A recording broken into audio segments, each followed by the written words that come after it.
Musdalifah angkat bicara soal isu cerai Fadel Islami, foto lebaran tanpa suami. Musdalifah angkat bicara soal isu cerai Fadel Islami, foto lebaran tanpa suami.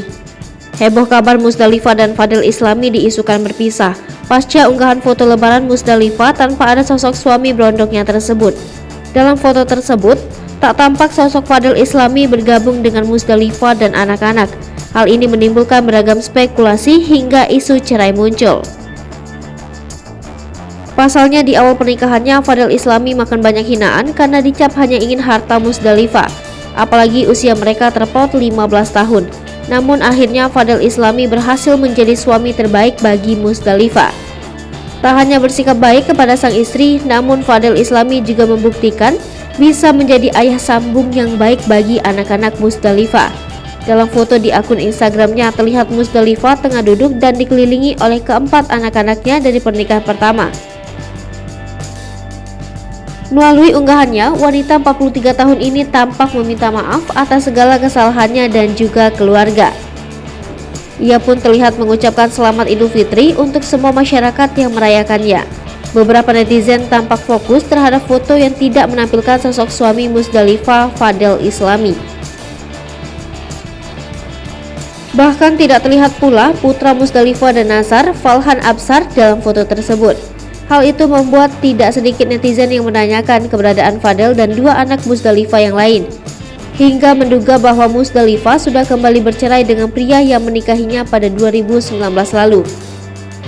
Namun, seolah menampik kabar perceraian yang menyeruak, Musdalifah kembali mengunggah foto bersama Fadel Islami. Dalam foto tersebut, tampak Musdalifah merayakan ulang tahun Fadel Islami sang suami.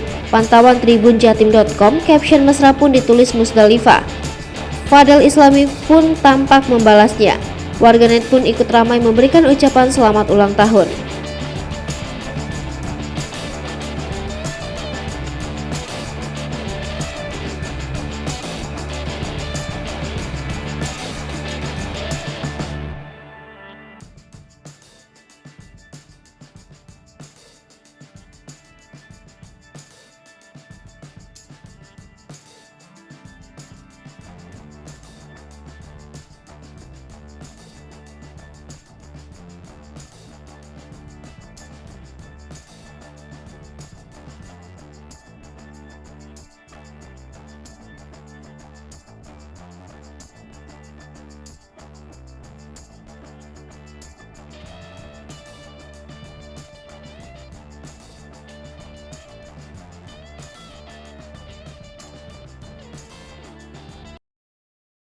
Hai pemirsa Sri Popo TV, jangan lupa komen, like, dan subscribe, serta tonton terus berita-berita terupdate lainnya ya.